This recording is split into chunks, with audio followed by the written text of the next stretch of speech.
আপনার ক্লাস শেষ হয়ে যায় 2টায়, আপনি রাত 2টা পর্যন্ত করেন কি? আপনি সকালবেলা কেন ঘুম থেকে উঠতে পারেন না? যে ব্যক্তি কোনো ডক্টর, মেডিকেল ডক্টর, সকালবেলা তিনি স্টুডেন্ট মেডিকেল কলেজের, তিনি সকালবেলা ঘুম থেকে উঠতে পারেন না সূর্য ওঠার আগে, এটা আমাকে বিশ্বাস করতে হবে? এটা আমাদেরকে স্যারকে বিশ্বাস করতে হবে এই কথা? এটা যদি বিশ্বাস করতে তাহলে আমরা সমাজকে কী দেব? আমি তো নিজেই বুঝি না আমার করণীয় কি। ইন্টেলেকচুয়ালি আপনি ওই জায়গায় কেন যেতে পারলেন না? সে ব্যর্থতা কার? সে দায় কার? আল্লাহ রাসূলকে এই কথা বলেন নাই যে ব্যক্তি সকালে ঘুম থেকে উঠতে পারে না সে ফাসবাহা সাইয়্যান, মানে ফাসবাহা খাবিসান নাফসি কাসলান, যখন সে ঘুম থেকে উঠে সূর্য ওঠার পর তখন সে একটা খবিস অন্তর নিয়ে ঘুম থেকে উঠে। খবিস অন্তর, খবিস অন্তর বুঝতে পেরেছেন তো? একটা খুবই খারাপ মানুষের মন নিয়ে সে ঘুম থেকে উঠে এবং কাসলান, তখন উঠেই বলে আরে ঘুমাইছে কিন্তু 8 ঘন্টা, মাথাটা জিনজিন করে, পিঠটা ব্যথা করে, পাটা ব্যথা করে, কারণ ঘুমের সময় ঘুমায় নাই। হয় কিনা এরকম বলেন? অবশ্য আপনি একটু আগে ঘুমিয়ে দেখেন যে কী পরিমাণ আপনার অবস্থা হয়। হ্যাবিটস আর টু বি গ্র্যাজুয়ালি ডেভেলপড। আপনি হ্যাবিট করেন যে আমি, এবং ডিসিপ্লিন মেনটেন করেন যে আমি প্রতিদিন এই সময় ঘুম থেকে উঠব, আমি প্রতিদিন এই সময় ঘুমাতে যাবো, আমি প্রতিদিন এই সময় খাবো। এই পৃথিবীর সকল সফল মানুষরা দেখেন এই কাজ করেছে। আপনার কমফোর্ট জোন থেকে বাইরে হন, যে আমার এটা ভালো লাগে। আপনার যেটা ভালো লাগে এটা আপনাকে কোনোদিন সামনে এগিয়ে নিয়ে যাবে না। মান তলাবার রাহা ফাকাদার রাহা, যেটা আমরা আগে বলেছি। যে ব্যক্তি কেবল সুখের পিছনে ঘুরে সে কোনোদিন সুখ পাবে না। এখন আপনি কথিত সুখের পিছনে ঘুরবেন না, আপনার সুখ সামনে। এই সামনে সুখের জন্য আপনি সময় দেন, সেখানে আপনি আপনার নিজকে সেই জায়গায় আপনি ব্যবহার করেন, এবং যেটা করবেন একটা জিনিস কমকে 10 দিন। আল্লাহ রাসূলের কাজ কি ছিল? কানা আহাব্বুল আমালি ইলাল্লাহি আদওয়ামুহা ওয়া ইন কাল্লা। রাসূল সাল্লাল্লাহু আলাইহি ওয়াসাল্লাম যেটা করতেন এটা কোনোদিন ছাড়তেন না, কম করে হলেও তিনি সেটি করে যেতেন। আপনি যেটা করছেন এভরিডে, ডু ইট এভরিডে। কেবল আগামীকাল পরীক্ষা হতে হবে, আজকে রাতে আর কোনো ঘুম নাই, এরপরে 7-8 দিন কোনো পড়াশোনা নাই, কেবল নেটফ্লিক্স, ফিক্সড অন নেটফ্লিক্স, তাই না? নো, এটা না। বরং আপনি যা করছেন গ্র্যাজুয়ালি করেন। আপনি দেখেন না ইসলামের কোনো কাজই এরকম না। আপনি নামাজ প্রতিদিন 5 ওয়াক্ত পড়তে হয়। কোরআন তেলাওয়াত যদি না করেন আপনার স্পিরিচুয়াল গ্রোথ হবে কীভাবে? আধ্যাত্মিক উন্নয়ন হবে কীভাবে আপনার কোরআন তেলাওয়াত না করলে? এবং আপনাকে অনেক পরিমাণ অর্থের মালিক হতে হবে। আমি দুনিয়াদার হতে আপনাদেরকে বলি না, কিন্তু আমি সম্পদের মালিক হতে বলি। কেন সম্পদের মালিক হবেন? আপনি সম্পদের মালিক না হলে আমরা মাদ্রাসা বানাবো কোত্থেকে, মসজিদ বানাবো কোত্থেকে? আমরা কি মানুষের কাছে ভিক্ষার জন্য যাব? কেন আপনাদের উপস্থিত আমরা ভিক্ষুকের জাতিতে পরিণত হবো? কেন মসজিদ বানাতে গিয়ে আপনি কেন বলতে পারেন না যে আমি 1 কোটি টাকা দিয়ে মসজিদটা বানিয়ে দেবো? এ কথা কেন আপনি বলতে পারবেন না? আপনার এরকম পরিমাণ সম্পদের মালিক হতে হবে। সম্পদ দেখেন না খাদিজাতুল কুবরার সম্পদ কি পরিমাণ কাজে লেগেছে ইসলামের। আপনি দেখেন না আবু বকরের সম্পদ কি পরিমাণ ইসলামের কাজে লেগেছে। ইসলামের শ্রেষ্ঠতম 2জন মানুষ। আবু বকর কি এমনি আবু বকর হয়েছে রাদিয়াল্লাহু তাআলা আনহু? খাদিজাতুল কুবরা কি এমনি খাদিজাতুল কুবরা হয়েছে রাদিয়াল্লাহু তাআলা আনহা? সম্পদ আপনার লাগবে, কিন্তু সেটা নিজের ফুর্তির জন্য। আপনি কত খাবেন? আপনার দিনের জন্য, মানুষের জন্য, আত্মীয়স্বজনের জন্য আপনার লাগবে। সেই জন্য আপনি এই যে বললেন ইন্ডাস্ট্রি করেন, আপনার মেডিকেল ইন্ডাস্ট্রি তৈরি করেন, আপনি চেইন করেন, এগুলো আপনি করতেই থাকেন। এগুলো আপনার ভীষণে থাকুক। এখনই আপনি লক্ষ্য নির্ধারণ করেন যে আমি এই সকল কাজগুলো করবো। সেই জন্য নিজকে যোগ্য করে নেয়া। কেবল 30,000 টাকা 40,000 টাকা বেতন পাবেন তার জন্য আপনি সন্তুষ্ট, তার জন্য দৌড়াচ্ছেন, নিজকে এত ছোট করে একেবারে নেয় আপনাদের জন্য উচিত হবে না। প্রিয় ভাইয়েরা, প্রিয় বন্ধুরা, সময় শেষ হয়ে যাবে। সময় কোনোদিন ফিরিয়ে নিয়ে আসতে পারবেন না। এখন আপনাদের সময়, এখন আপনাদের সময়। ওয়াল আসরি ইন্নাল ইনসানা লাফি খুসর। সময়ের কারণে মানুষ বিপদগ্রস্ত হয়। যারা সফল হয়েছে তারা 24 ঘন্টা নিয়েই সফল হয়েছে। যারা ব্যর্থ হয়েছে তারা এই 24 ঘন্টার মধ্যে ব্যর্থ হয়। এর বাইরে কোনোদিন কোনো সফল মানুষকে আপনি বলতে শুনবেন না যদি দিনটা 48 ঘন্টার হতো। I have never hard anyone successful যিনি বলেছেন। আপনার নবী 23 বছরে 13 বছর তো মক্কায় নির্যাতিত হয়েছেন। মদিনায় গিয়ে প্রথম 6 বছর তো যুদ্ধই, ব্যাটল অফ বদরের যুদ্ধ, হুদের যুদ্ধ, খন্দকের যুদ্ধ, এরপরে হুদাইবিয়া পর্যন্ত তো কেবল যুদ্ধ। এরপরে কি করেছেন দেখেন, গোটা পৃথিবী আজকে প্রায় 250 কোটি মানুষ সমস্বরে বলতে থাকে আশহাদু আল্লা ইলাহা ইল্লাল্লাহ ওয়া আন্না মুহাম্মাদার রাসূলুল্লাহ। তিনি যদি ফেসবুকে আর ইউটিউবে সময় কাটাইতেন তাহলে কি হইতো? তখন ফেসবুক আর ইউটিউব ছিল না, কিন্তু কম্পোনেন্ট শয়তানের ট্রিক সবসময় একরকম, কেবল খোলস পাল্টায়। শয়তানের ট্রিক সবসময় একরকম, একই কাম তখনও যা ছিল এখনও আছে, কেবল প্যাটার্ন চেঞ্জ হয়েছে, আর কিছু না। আপনি প্যাটার্নের মধ্যে ঢুকে নিজকে ধ্বংস করে দেওয়ার কোনো প্রয়োজন নাই।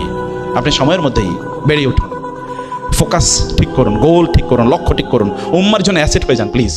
আমাদের উম্মার জন্য কিছু একটা ইবনে সিনা যদি থাকে তাহলে আমি গোটা পৃথিবীকে দখল করে নিতে পারি। একজন ওমর যদি থাকে গোটা পৃথিবীকে আমি দেখিয়ে দিতে পারি শাসন কাকে বলে। একজন আবু বকরকে যদি আবার পাই গোটা পৃথিবী, তখন এই আবু বকরের স্পিরিচুয়াল আলোর কারণে, তার এই আলোর, তার জ্যোতির কারণে গোটা পৃথিবী আলোকিত হয়ে যেতে পারে। একজন আল গাজালি, আবু হামিদ আল গাজালির মতো যদি ব্যক্তি পাই আমরা, তাইলে গোটা পৃথিবীর যে এখন আধ্যাত্মিক শূন্যতা তৈরি হয়েছে তা দূর করে দেওয়া যায়। একজন শাহী ওলিউল্লাহ মোহাম্মদ দেহলবীর মতো ব্যক্তি যদি পাই, তাহলে গোটা পৃথিবীর যত আর্গুমেন্টস আছে এগেনস্ট ইসলাম মুহূর্তের মধ্যে এগুলো ধসিয়ে দেওয়া যায়। তাহলে আপনারা কেন হতে পারবেন না?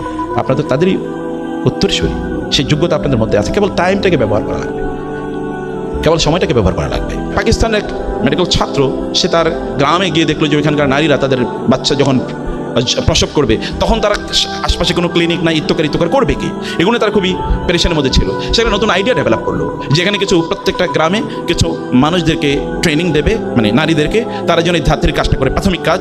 এরপরে একটা অ্যাম্বুলেন্সের একটা সিস্টেম ডেভেলপ করলো, যেন পাশের কোনো ইয়েতে হসপিটালে যেন তাদেরকে দ্রুত নিয়ে যাওয়া যায়। এবং ওই হসপিটালের সাথে এরকম করা হলো যে আমার প্রতিষ্ঠান থেকে, মানে আমি এরকম একটা অর্গানাইজেশন ডেভেলপ করছি, এখান থেকে আসলে তাদেরকে ফার্স্ট সার্ভিস দিতে হবে। এখন তাকে নিয়ে গোটা পৃথিবী তাকে নিয়ে মেতে আছে, এত অসাধারণ কাজ করলো। আইডিয়া তো আর everywhere, and you should generate ideas. আপনাকে থট লিডার হতে হবে, আপনাকে চিন্তা করতে হবে। আল্লাহ সুবহানাহু ওয়া তাআলা আহাব্বুল আসমাইল্লাহি আব্দুল্লাহ ওয়া আব্দুর রহমান ওয়া আসদাকুহা আল হারিস ওয়াল হুম্মাম। আল্লাহর কাছে সবচেয়ে প্রিয় নাম হচ্ছে থট লিডার, যাদের নাম হচ্ছে হুম্মা, মানে যারা চিন্তা করে, যাদের চিন্তা আছে। আপনি কিভাবে আরেকজনের ফলোয়ার হন? আপনি তো লিডার হওয়ার কথা। আপনি কিভাবে মিস্টার মেসি এর ফলোয়ার হন? এটা কিভাবে আপনার ফেসবুকে তার মানে ছবিটা কিভাবে শোভা পায়? এটা তো আপনার পার্সোনালিটির সাথে যায় না। সে কে আর আপনি কি? আপনার মানদণ্ডে কি সে আসতে পারে? সে তো একটা পা দিয়ে কেবল ফুটবল খেলে, আর আপনার তো দুটা হাত আছে, দুটা পা আছে, এবং একটা ব্রেন, অসাধারণ ব্রেন আছে। আপনি মেডিকেল কলেজের ছাত্র, সে তো মেডিকেল কলেজে পড়তে পারে নাই, তার ওই যোগ্যতাও নেই। আপনি তার ফলোয়ার হন কিভাবে? সে আপনার ফলোয়ার হওয়া উচিত। অথবা আপনার ব্রায়ান লারা, সচিন টেন্ডুলকারদের আপনি পেছনে পেছনে ঘুরেন, এটা তো আত্মমর্যাদার ইস্যু। এটা আত্মমর্যাদার ইস্যু, এটা আপনার সাথে যায় না। আপনাকে এমন জায়গায় নিয়ে আপনার নিজকে, আপনার build your own personality, your own branding. আপনার নিজে সেটা করেন, আপনি নিজের মধ্যে ইনভেস্ট করেন, লোকের আপনাকে ডাকুক। আপনার ইন্টেলেকচুয়াল ক্যাপাসিটি এমন একটা জায়গায় নিয়ে যাক যে আপনি যেখানে যান, ওয়াজআলানি মুবারাকান আইনামা কুনতু আওসানি বিস-সালাতি ওয়াজ-যাকাতি মা দুমতু হাইয়া আল মুমিনু খায়রুন কুল্লুহু। রাসূলুল্লাহ সাল্লাল্লাহু আলাইহি ওয়াসাল্লাম বলেছেন, ঈমানদাররা তাদের নিজেদেরকে এমন লেভেলে নিয়ে যায়, যেখানে যায় সেখানে সে কল্যাণ বই দেয়। ঈসা আলাইহিস সালামের ব্যাপারে আল্লাহ তাআলা বলেছেন, ওয়াজআলানি মুবারাকান আইনামা কুনতু। ঈসা আলাইহিস সালাম বললেন, আল্লাহ আমাকে বরকতময় করেছেন, যেখানেই থাকি, যখনই থাকি, যেখানেই যাই, সেখানে আমার কারণে বরকত চারিদিকে ছড়িয়ে পড়ে। আপনার নবী যেখানে গিয়েছে, দেখেন তিনি মক্কা ছেড়ে চলে গেছেন, মক্কা অন্ধকারাচ্ছন্ন হয়ে গেছে। তারাহালা আন কওমিন ফাদাল্লাত উকুলুহুম ওয়া হাল্লা আলা কওমিন বিনূরিন মুজাদ্দাদি। কবি বলেছেন, তারাহালা আন কওমিন ফাদাল্লাত উকুলুহুম। তিনি মক্কা থেকে যখন চলে যান, এরপর ইতিহাস দেখেন, মক্কা এরপরে দুর্ভিক্ষ শুরু হয়ে যায়, বারাকা। তিনি মক্কা থেকে চলে গেছেন, মক্কায় দুর্ভিক্ষ। ফাদাল্লাত উকুলুহুম, এই লোকগুলো মনে হচ্ছে মেধাশূন্য, অথচ কুরাইশরা, আরব না গোটা মানব জাতির মধ্যে সবচেয়ে বেশি ব্রিলিয়ান্ট জ্ঞানী, কিন্তু ফাদাল্লাত উকুলুহুম, এখন এরা যেন as if they are ignorant and they are lost in the deserts, in wilderness, মানে তারা এখন কিছুই বুঝতে পারছে না। ফাদাল্লাত উকুলুহুম ওয়া হাল্লা আলা কওমিন বিনুরিন মুজাদ্দাদি। ইয়াসরিব শব্দটার মধ্যে একটা নেগেটিভ ইস্যু আছে, কারণ রাসূল বলেছেন, তোমরা ইয়াসরিব বলবা না, ইয়াসরিব বলবা না। এটা নাম হয়ে গেছে মদিনা। মদিনা যাওয়ার পরে কি অবস্থা হয়েছে দেখেন তো। গোটা পৃথিবীতে একটা মদিনা বললে একটা জায়গা গেছে, অথচ মদিনা মানে কিন্তু সিটি। মদিনা মানে কি? সিটি। কিন্তু গোটা পৃথিবীতে সিটি নামে একটাই আছে, সেটা হচ্ছে মদিনা। মদিনা বললে কেবল একটা জায়গায় কি বুঝায়? এটা বলা না হয় না মদিনা তু দিনাজপুর, অথবা মদিনা তু ঢাকা, মদিনা তু ওয়াশিংটন, বলা হয় না। মদিনা মানে ওইটাই। এটা কেমন হয়েছে? তিনি যেখানে গিয়েছেন সেখানে বারাকা। এমনকি তিনি যে রাস্তা দিয়ে হেঁটে গিয়েছেন, যেখানে তিনি দাঁড়িয়েছিলেন, ওইখানে পরবর্তী সাহাবায়ে কেরামরা মসজিদ তৈরি করেছেন। যেখানে তিনি সালাত আদায় করেছেন, ওইটা এখন বিখ্যাত জায়গা।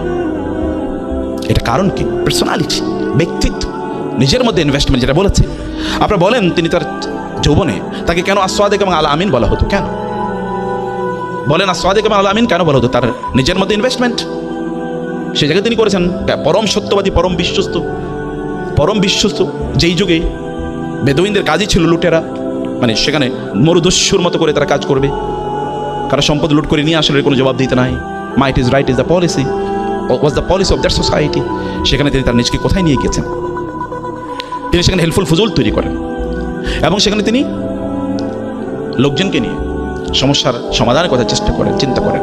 যখন সমাজে বাইতুল্লাহ নির্মাণের প্রশ্ন আসলো এবং হাজার আসওয়াদকে তার স্থানে রাখার ইস্যু যখন আলোচনা আসলো, তখন হাজার আসওয়াদকে কে রাখবে, এটা নিয়ে রক্তক্ষয়ী যুদ্ধের মতো অবস্থা তৈরি হয়ে গেল।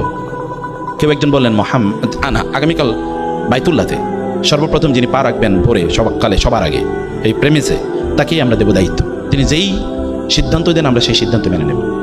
সবাই অপেক্ষায় আছে কে আসবে সকালবেলা সবার আগে। সকালবেলার পাখি তো সকালে যাবে, সকালবেলার পাখি তো তখনও একজন।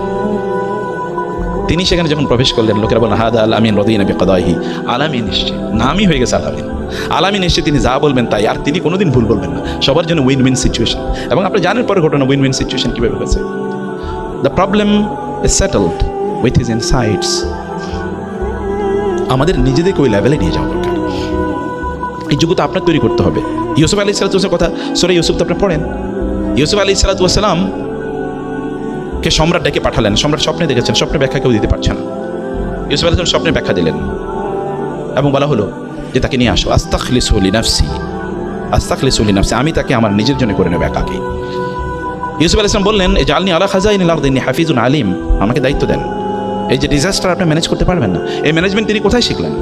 আপনাকে এখন তাহলে আপনাকে project management, hospital management, medical management, এটা আপনাকে শিখতে হবে এখন। এটাই তো আপনার শেখার সময়। এরপরে তো আপনি স্যারের বা আমার কথা নাই বাদ দিলাম, স্যারের এত ব্যস্ততা হলে তখন আর পড়ার সময় পাবেন না। এটা তো এখন আপনার সময়। যদিও আপনাকে পড়তে হবে কিয়ামত পর্যন্ত, মৃত্যু পর্যন্ত। আপনার নবীর কথা একবার চিন্তা করে দেখেন তো, তিনি যখন পড়ার সুযোগ পান না, কারণ তখন তো আরবে পড়ার কোনো সিস্টেম ছিল না, যখন পড়ার তিনি সুযোগ পেয়েছেন তার মৃত্যুর দিন পর্যন্ত তিনি পড়েছেন। 23 বছর কোরআন নাজিল হয়েছে। মানে কি? লা তুহাররিক বিহি লিসানাকা লিতা'জালা বিহি ইন্না আলাইনা জামআহু ওয়া কুরআনা ফাইযা ক্বারা'নাহু ফাত্তাবি' কুরআনা আল্লামাহু শাদীদুল কুওয়া যী মিররাতিন ফাস্তাওয়া ওয়া হুয়া বিল উফুকিল আ'লা সুম্মা দানা ফাতাদাল্লা ফাকানা ক্বাবা কাওসাইনি আও আদনা ফাআওহা ইলা 'আবদিহি মা আওহা। আল্লাহ সুবহানাহু ওয়া তাআলা তার রাসূল কিভাবে পড়েছেন তার কথা কোরআনে আছে, কিভাবে তিনি পড়েছেন। আপনি কেন পড়বেন না? আপনি না পড়ে সময় কাটাবেন কোথায়?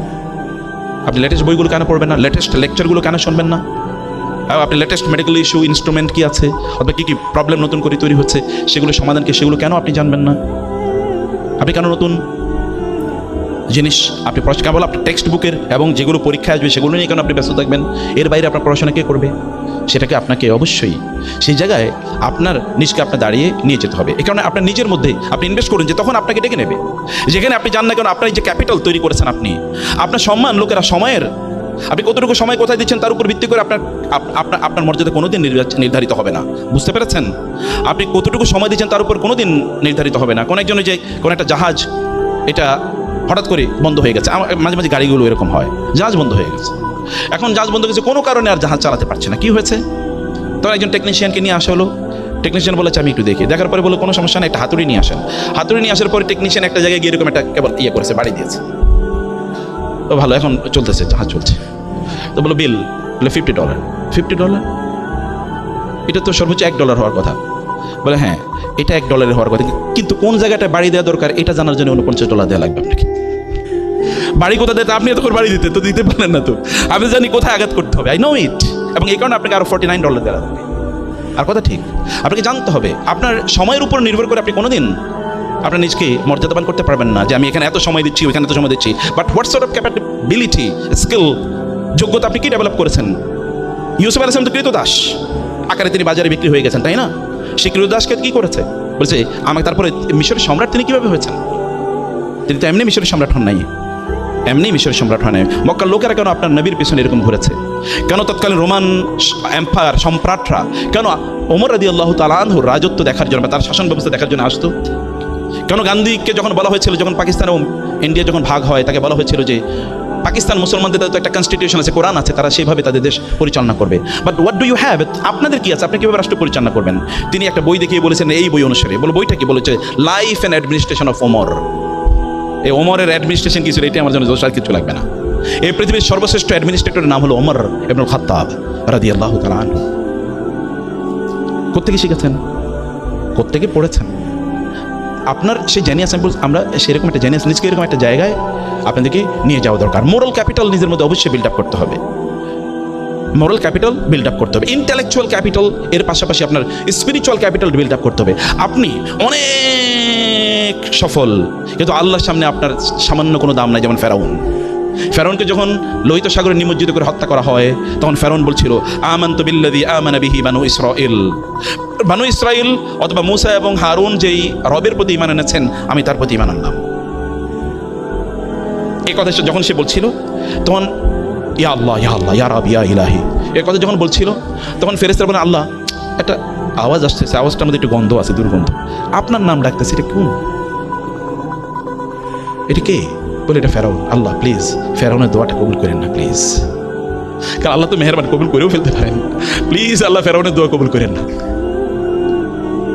অন্যদিকে ইউনুস আলাইহিস সালাম যখন মাছের পেটে, ফানাদা ফিজ যুলুমাতি আল্লা ইলাহা ইল্লা আনতা সুবহানাকা ইন্নী কুনতু মিনাজ জালিমিন। ফেরেশতারা বলেন আল্লাহ, একটা আওয়াজ শুনতে পাচ্ছি, এই আওয়াজ পরিচিত মনে হয়, আর অনেকবার এই আওয়াজ আপনার নামের এই আওয়াজ অনেকবার শুনেছি, কণ্ঠটা খুব পরিচিত, আল্লাহ কে?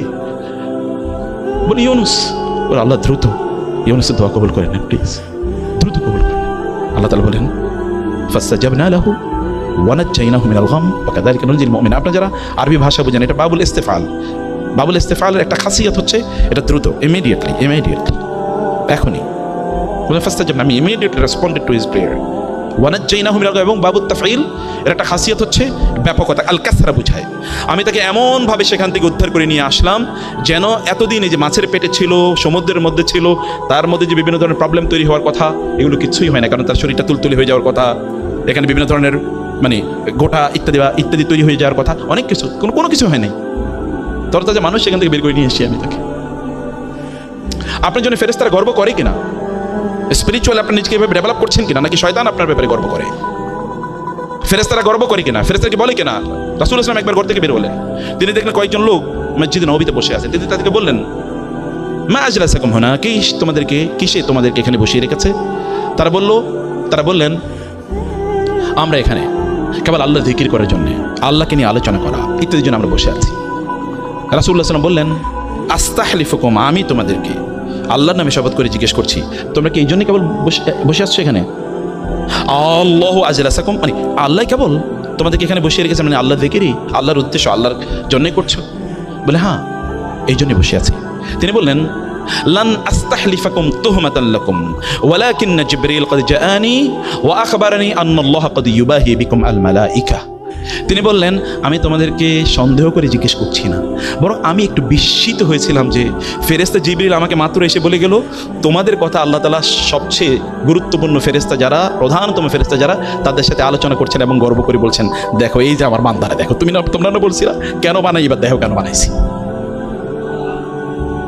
সহিহুল বুখারী হাদিস, যে আমি কিন্তু এই কারণে তোমাদেরকে জিজ্ঞেস করছি।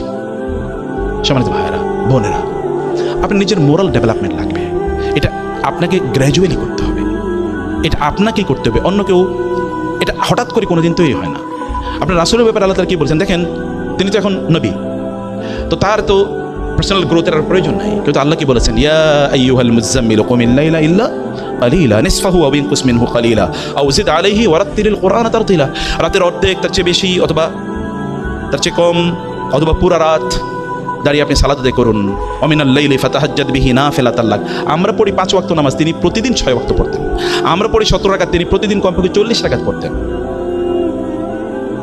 সাল্লাল্লাহু আলাইহি ওয়াসাল্লাম। তার কি নামাজ পড়া লাগে নাকি? লাগে না। কোন নামাজ পড়বেন? আল্লাহ তাআলা তো কদ গাফারা লাকা মা তাকাদ্দামা মিন যামবিকা ওয়া মা তাআখার। আল্লাহ তাআলা তার পূর্বের এবং পরের সব গুনাহ মাফ করে দিয়েছেন, তার তো সালাত পড়ার প্রয়োজন হয় না। কিন্তু তার কি গ্রোথের প্রয়োজন নাই? তার কি আল্লাহর আরো ভালোবাসা পাওয়ার প্রয়োজন নাই? অবশ্যই আছে। রাসূলুল্লাহ সাল্লাল্লাহু আলাইহি ওয়াসাল্লাম তিনি এভাবে সালাত আদায় করেছেন, এবং আসা আন ইয়াবআসাকা রাব্বুকা মাকামা মাহমুদা, আপনাকে আল্লাহ তাআলা মাকামে মাহমুদ প্রদান করবেন, আপনি এই পৃথিবীর শ্রেষ্ঠতম ডক্টরে পরিণত হতে পারেন। আপনার কিছু সময় যিনি আপনাকে সৃষ্টি করেছেন তাকে প্রদান করুন। এটা লস না, এটা ইনভেস্টমেন্ট। আপনি ভালো মানুষ না হলে আপনার এগুলো কোনো কাজেই লাগবে না। এগুলো কেউ অস্ত্র তৈরি করে, সে অস্ত্র দিয়ে মানুষ মারার জন্য, কেউ অস্ত্র তৈরি করে মানুষকে রক্ষা করার জন্য। আপনি কোনটা করেছেন? ইমাম রাজি রাহিমাহুল্লাহকে যখন বলো আপনি একটু বিষ বানিয়ে দেন, বলে কেন? বলে কাজে লাগবে, আমাদের প্রশাসনিক কাজে লাগে। বলে আমি তোমাদেরকে এই বিষ বানিয়ে দেবো না, কারণ তোমরা এই বিষ খারাপ কাজে ব্যবহার করো, এই ফর্মুলাই দেবো না। জুলুমের শিকার হয়েছেন তারা, কিন্তু তারপরে তারা দেন নাই। আর এখন আপনি দেখেন সবচেয়ে বড় মারণাস্ত্র, এটা রাষ্ট্রের কাছে যেটা থাকে, ক্রিমিনালদের কাছে বা সন্ত্রাসীদের কাছে তার চেয়ে লেটেস্টটা থাকে নাকি? আপনারা যারা এই যে মানে এই যে ধরেন ইয়েতে মানে কম্পিউটারে যে সফটওয়্যার বানানো হয়, কি যেন এটা অ্যান্টিভাইরাস যারা বানায়, এরা যেটা বানায়, আর যারা ওই যে ইয়ে করে কি যেন বলে হ্যাকিং যারা করে, ওদের কাছে এর চেয়ে লেটেস্ট ভার্সনটা আছে। যারা বানাইছে এদের কাছে কম ভার্সনটা, আর ওদের কাছে আরও লেটেস্ট ভার্সনটা হ্যাকারদের কাছে। আপনি কি করবেন? ওরা আরও বড় অস্ত্র নিয়ে বসে আছে, ওদেরকে ট্যাকল দেওয়ার জন্য স্টাডি করা লাগে, যে কি করছে আমি একটু স্টাডি করি, ওদের মানসিকতা স্টাডি করার জন্য। ইন্টেলেকচুয়ালি কেবলমাত্র মানুষ ডেভেলপ হলেই চলে না, মানুষের অনেক বুদ্ধি আছে, সেটা খারাপ কাজেও লাগতে পারে। কিন্তু আপনি যদি মোরালি বা রিলিজিয়াসলি আপনার কানেক্টিভিটি যদি আপনার রবের সাথে তৈরি না হয়, তাহলে এগুলো কোনোদিনই আপনার কাজে লাগবে না। রাতের বেলা আপনি তাহাজ্জুদে দাঁড়িয়ে যান না কেন? যদি আপনি কেন আপনার রবকে বলতে পারেন না যে রব আমি এরকম হতে চাই, আপনি যে জায়গায় আছেন আপনি জানেন মেডিকেল প্রফেশনের চেয়ে বড় ইবাদত আর কি হতে পারে? আমি তো চোখে দেখি না, রাসূলুল্লাহ সাল্লাল্লাহু আলাইহি ওয়াসাল্লাম কি এই কথা বলেন নাই? যদি কোনো একজন ব্যক্তি কোনো একজন অসুস্থ রোগীকে দেখতে যায়, অসুস্থকে বা রোগীকে দেখতে যায়, সকালবেলা তাহলে সন্ধ্যা পর্যন্ত 70,000 ফেরেশতা তার জন্য দোয়া করতে থাকে। আর তিনি যে সন্ধ্যায় দেখতে যান তাহলে সকাল পর্যন্ত 70,000 ফেরেশতা তার জন্য দোয়া করতে থাকে। এটা তো দেখতে যাওয়ার, যিনি চিকিৎসা দেবেন তাহলে তার অবস্থা কী হতে পারে আমি জানি না, কত ফেরেশতা তার জন্য দোয়া করবে। যিনি চিকিৎসা দিচ্ছেন তিনি কেবল দেখতেই যান না, তিনি, আমরা বলেছি আপনাকে যে নলেজ যখন আপনি অর্জন করবেন তখন আপনি বাউন্ডারিটা বুঝতে পারবেন। আপনি কেন শরিয়া নলেজ আপনার লাগবেন? আপনি সেকুলার এথিক্স পড়ছেন, মেডিকেল কলেজের এই এথিক্স তো মুসলমানদের তৈরি না, অথচ মুসলমানদের তৈরি হলো মেডিকেল সায়েন্স। ইবনে সিনার মেডিকেল সায়েন্সের প্রতিষ্ঠাতা, কমপক্ষে 300 থেকে 400 বছর পর্যন্ত ইউরোপে মুসলমানদের টেক্সট বুক পড়ানো হয়েছে। কিন্তু আপনারা এখন আপনি আমেরিকাতে যান তো, মেডিকেল কলেজে আপনি পড়েন তো, দেখেন তো চুল সব উঠে যাবে পড়তে পড়তে, এরকম পড়ানো হয়। অথচ এটা আমাদের ঐতিহ্য, আমাদের লেগে আসি। তারা এখন পড়ছে, তারা এখন পৃথিবীর সবচেয়ে বড় বড় ডাক্তার, সব মেডিকেল সায়েন্সে। আমি জানি না স্যার, নিশ্চয়ই বলবেন। আমরা যে বইগুলো পড়ি এগুলো কি কোনো মুসলমানদের লেখা বই? আপনার মেডিকেল সায়েন্সে যে বই পড়েন কারা লিখছে? দেখবেন সব হিন্দুরা, মানে ইহুদিরা অথবা খ্রিস্টান লিখছে, সব ইউরোপ আমেরিকানরা। কেন আপনারা লিখতে পারলেন না? কেন আপনি আপনার নিজকে এই চ্যালেঞ্জ গ্রহণ করেন না যে মেডিকেল সায়েন্সের এই জায়গায় আমি বই লিখব? আপনি কেন জানবেন না যে আমি মেডিকেল এথিক্সে, মানে কিভাবে শরিয়া ম্যান্ডেটেড বা শরিয়া কমপ্লায়েন্ট মেডিকেল প্র্যাকটিস কিভাবে করতে, আমি এর উপর আমি গবেষক হব, আমি বিশেষজ্ঞ। এরকম তো কোর্স আছে, এরকম সাবজেক্ট আছে, কেবল ওই জায়গাটা আমরা দেখি না। এর উপর আপনি এক্সপার্ট হয়ে যান। যে আমি, আপনার জান অসংখ্য ঘটনা আছে। যেমন ধরুন আপনার যে মিল্ক ব্যাংক নিয়ে কত আলোচনা হয়েছে, অনেকে ডক্টররা বলেছে মিল্ক ব্যাংকের প্রবলেম কি, আমরা বলছি শরিয়া হারাম করে দিয়েছে, এটা রাখা যায় না, রাখতে হলে এরকম অনেক ইয়ে করতে। আপনি জানেন মধ্যখান দিয়ে মিল্ক ব্যাংক সেকুলার, এটা নিয়ে খুবই লাফালাফি শুরু করলো। মিল্ক ব্যাংক মানে কি? অনেক শিশু মারা যায়, মানে অনেক মা মারা যায়, তো অনেক শিশুকে দুধ পান করাবে কারা? তখন এই যেই অথবা কোনো শিশু মারা যায় কিন্তু মার দুধ রয়ে গেছে, এটা কি করবে? তখন এটা একত্রিত করে ব্যাংক আকারে রাখা হবে, এরপরে যেখানে দরকার সেখানে সাপ্লাই দেওয়া হবে, যেমন ব্লাড ব্যাংক। আমরা বলবো এটা হারাম যদি না এটা মেনটেন করা যায়। কারণ কি? আপনি যারা দুধ খাবেন তিনি তো আপনার মা, তিনি কেবল আপনার মা না, তার মেয়ে আপনার বোন, তার মা আপনার দাদি অথবা নানি, তাই না? এটা তো অনেকগুলো ইমপ্লিকেশন এখানে আছে। তারপরে কি হবে? আমাদেরকে 3-4 দিন আগে একজন ফোন করলো, বলে স্যার আমি তো একটা বিপদে পড়ে গেছি, আপনার মাসালা লাগবে কি? বলে আমি আমার কাজিনকে খুবই পছন্দ করি, ছোটবেলা থেকে তাকে ভালোবাসি, কিন্তু তার মা আমার দুধ পান করেছে, এখন করবো কি? এমন হারাম। অনেক আলোচনা, লম্বা ছোট করে বলছি। বলে স্যার আমি ছোটবেলা থেকে তারে পছন্দ করি। বুঝতে পেরেছেন? প্রিয় ভাইরা, বন্ধুরা আমার, আপনাদের কিছু কোয়েশ্চেন আছে, আমি কোয়েশ্চেনের দিকে যাচ্ছি একটু, ওই ইস্যুতে আমি কিছু আলোচনা করবো। আমি তাইলে যেটা বলছিলাম যে আপনাদেরকে আপনাদের রিলিজিয়াস দিনই নলেজের দিক থেকে যেমন এটা হন, আপনার দিনই আপনার শরিয়া কোর্স করেন, আপনার মুসলমান কিনা এটা কে আইডেন্টিফাই করবে? তার জন্য আপনার আকীদা জানতে হবে যে আমার দিন কি। অনেকে আমাদেরকে প্রশ্ন করে সুন্নত নামাজ পড়ার জন্য উজু করা লাগবে কিনা, সুন্নত পড়ার জন্য উজু করা লাগবে কিনা, এটা জিজ্ঞেস করে অনেকে। অন রেকর্ড বলছি, বিশ্বাস করেন, জিজ্ঞেস করে যে সুন্নত নামাজ পড়ার জন্য আবার উজু করা লাগবে কিনা। মনে করছে শুধু ফরজ পড়ার জন্য উজু লাগে। একজনই জিজ্ঞেস, আর কমন ছাত্রদের তো কমন কোয়েশ্চেন থাকে যে ফজরের সময় প্রায় যায় কিন্তু আমার জন্য গোসল ফরজ, যখন নামাজ পড়বো নাকি গোসল করবো, কারণ গোসল করতে গেলে কি সূর্য উঠে যাবে। This are common questions and the people don't know. তাহলে তার গ্যাপটা কোথায়? আপনি কি বেসিক্স অফ ইসলাম এটা জানবেন না? আপনি অনকের তমকের বই পড়েছেন, আপনি যে কমন মানুষ যে সকল বই পড়ে সেগুলো পড়েন, আপনি কমন থেকে যাবেন। আনকমন মানুষ যে বই পড়ে আপনাকে আনকমন বই পড়তে হবে। আনকমন বই হচ্ছে কোরআন। কমন মানুষের বই হচ্ছে ফেসবুক, ওটা কমন মানুষের বই, আপনি সেটা পড়েন কেন? কমন মানুষের বই হলো পত্রিকা, মনে হচ্ছে না পত্রিকা খাবে। আপনি কেন খান পত্রিকা? পত্রিকার অধিকাংশ তথ্য নিউজ এগুলো সব বায়াসড, ফেক। আর ফেসবুকের নিয়োগ তো এটা নামই ফেসবুক না, ফেক বুক। আর সেখানে you invest your time, most of your time is invested over there. No, আপনি রিয়েল বুক কবে পড়বেন? যালিকাল কিতাবু লা রাইবা ফিহি হুদাল লিল মুত্তাকিন। আপনি রিয়েল বুক তো আপনাকে পড়তেই হবে। সেটা হলো সেই রিয়েল বুকও আপনাকে অবশ্যই পড়া লাগবে। এই কারণে আপনাকে হ্যাবিটগুলো ডেভেলপ করেন। মনে রাখবেন, হ্যাবিট ছাড়া আপনি কোনোদিন এগোতে পারবেন না। আমি যেটা বলছিলাম, আপনি ফজর বেলা যদি ঘুম থেকে না উঠতে পারেন, আপনি দুনিয়ারে উল্টাইবেন কিভাবে? আপনি তো আপনার কাঁথাই উল্টাইতে পারতেছেন না, নাকি? যিনি কাঁথা আর কম্বলি উল্টাইতে পারেন না, তিনি কিভাবে দুনিয়া উল্টাবেন? ইম্পসিবল। আপনার মেডিকেল স্টুডেন্টরা আপনার বলেন হেলথের কথা, আল্লাহ রাসূল বলেছেন আল মুমিনুল কাউইয়্যু খায়রুন ওয়া আহাব্বু ইলাল্লাহ মিনাল মুমিনিদ দাঈফ। একজন শারীরিকভাবে শক্তিশালী ইমানদার আল্লাহর কাছে শারীরিকভাবে দুর্বল ইমানদারের চেয়ে অনেক অনেক প্রিয়, অনেক অনেক বেশি কি প্রিয়। আপনারা জানেন মুসা আলাইহিস সালাতু, আপনারা মুসা হয়ে যান না কেন? You just become like Moses. মুসা আলাইহিস সালাম, মুসা আলাইহিস সালাম গেলেন ওই যে মাদিয়ানে, সেখানে গিয়ে দেখলেন দুজন সুন্দরী নারী যুবতী, মোস্ট প্রবলি দিনাজপুর মেডিকেল কলেজের স্টুডেন্টদের মতোই হবে, তাই না? তো এখন ইয়াং ম্যানে তার সাথে ট্রিটমেন্টকে আমি সে আলোচনা পড়ে যাবো, ওই জায়গায় ওই যে কিছু কোয়েশ্চেন আছে তার উপর আমি আলোচনা করবো। তারা এসে এর মধ্যে দুই বোন, এক বোন বাবাকে বলেন, ইয়া আবা তিস্তাজিরহু ইন্না খায়রা মান ইস্তাজারতাল কাউইয়ুল আমিন, বাবা তাকে আপনার কাজে নিয়োগ করুন, আপনার একটা লোক লাগবে, আপনাদের highly professional CEO of your industry, আপনার প্রতিষ্ঠানে সিইও লাগবে, ওর এমডি লাগবে, ম্যানেজিং ডিরেক্টর লাগবে, ওনাকে নিয়োগ দেন, কারণ তিনি আল কাউই, শারীরিকভাবে প্রচণ্ড শক্তিশালী। আপনার শরীরের শক্তি কই? আপনি কেন শারীরিকভাবে শক্তিশালী না? আপনি খান হলো জাঙ্ক ফুড, ফাস্ট ফুড, যে ফুড ফাস্ট আসে সেই ফুড ফাস্ট যায়, যেটা ধীরে আসে যেটা ধীরে যায়। আপনি এই ফুডে কেন অভ্যস্ত হবেন? এটা তো আপনার ফুড না। আপনি কি মনে করেন যে আপনার ইঞ্জিন ফেরারি অথবা বিএমডাব্লিউতে আপনি কোক ঢেলে দেবেন, এরপরে এটা আপনার 180 গতিতে তারপরে নিয়ে যাবে কোথাও? আপনার ইঞ্জিন, শরীরের ইঞ্জিনটা, লোকোমেটিভটা সেটি তো অবশ্যই ফেরারি গাড়ির চেয়ে অনেক বেশি দামি।